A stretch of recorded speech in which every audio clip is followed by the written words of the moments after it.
don't really have that much patience, so hopefully medium format is going to help me on that front.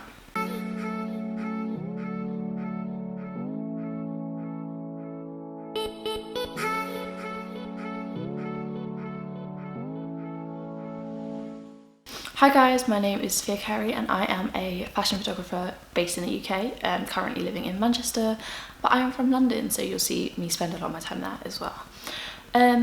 If you caught my last video, then you'll know that I have just bought a medium format camera. In this video, I kind of just wanted to talk about how that process went for me. I got the film back yesterday and it didn't go as bad as it could have, but it didn't go great either. Okay, so let me introduce the camera that I've been shooting on. So this is the Mamiya RB67. When I did the shoot, I actually had a waist level viewfinder on here, but I changed it because I've got a shoot tomorrow and I just want to see which one works best for me. But yeah, as you can see, it's massive. It's really big, very heavy. But yeah, I bought it a few weeks ago, but I got it sent home. So if you saw my last vlog, then you'll have seen me pick it up from home when I went home for 48 hours. And over that 48-hour period, I thought it'd be a good idea to shoot with this camera that I hadn't had time to learn how to use. So although that shoot didn't actually go to plan and I'm not overly happy with it, I wanted to still talk about it and show you guys maybe not how to use it, but how not to use it. How not to use it? Yeah, you get my gist. So I know you're probably thinking, what went wrong? How did I mess it up? Well, I've got a list, so let's go through it. The first thing that I did was load the film wrong, and I'm gutted about this because if you shoot film, you'll know that Portra 400 is expensive, it's not cheap, and I wasted a whole roll trying to load it. Essentially what I did is when I loaded it in, I didn't match the little arrow on the film to the arrow in the camera back. So when I tried to advance the film or load it in properly, the film wasn't taut around the back of the camera back and it kind of like bunched up, and I essentially ended up exposing the whole roll trying to get it out of the camera. So yeah, that was a good like £8 down the drain. So I think like the takeaway from that is make sure you know how to load it before you do it. Do your research before watching videos. I watched a video one time, thought I'd know how to do it. I didn't. It's different to loading film in a 35mm and I messed it up.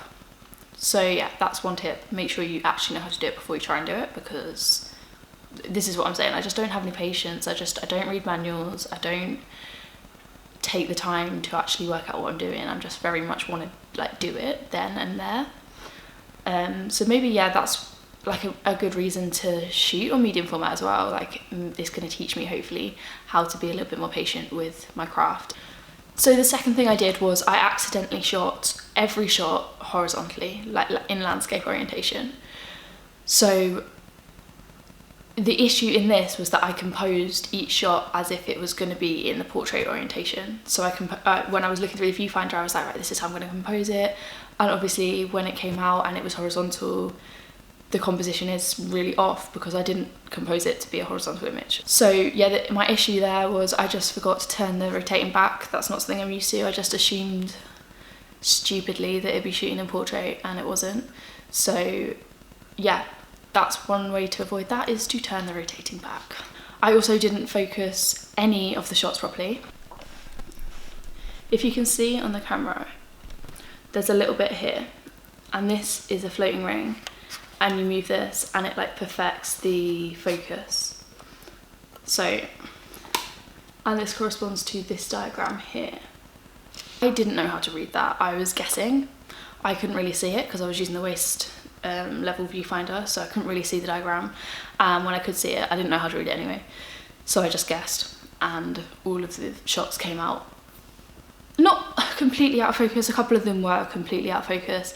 Some of them were just not tack sharp, which is a bit annoying. But I've done some research since, and I think, and think is the key word here, I think I know how to use it now. And finally, I also shot a double exposure. There's a really easy way to avoid shooting a double exposure, and that is just advance the film after every shot, which is what I didn't do. And I'm gutted because I would have quite liked both of those shots to have been on their own and not over the top of each other. But we live and we learn. I'm not actually too upset that it didn't work out. I'm a very kinesthetic learner. I kind of learn from trial and error, and it is a learning curve. I've never done it before, so I'm not too gutted that it didn't come out perfectly. I'm going to take what I learned from this experience, I'm going to move it along with me. I've got 2 shoots tomorrow that I will be using the medium format for, well, partially anyway, and hopefully I will be able to use what I've learned from this shoot with Jazz to better those photos. But yeah, trial and error is kind of not the best technique when medium format is so expensive. So fingers crossed I don't mess up too much tomorrow and it kind of goes a little bit more smoothly. If you guys want to keep up to date with how I'm doing, how my journey with medium formats is progressing, I will be posting updates here, but you can also find me over on Instagram. I'll put my Instagram over here and I'll link it in the description as well. I post on Instagram a lot more frequently and you'll be able to see my medium format photos as I kind of post them, as I shoot them, etc. If you shoot medium format, let me know in the comments. Have you had any issues? How did you overcome them? Have you got any tips for me as a beginner in medium format? Let me know. And also, although the photos didn't come out massively, let me know what you think of them. And yeah, that's it from me today.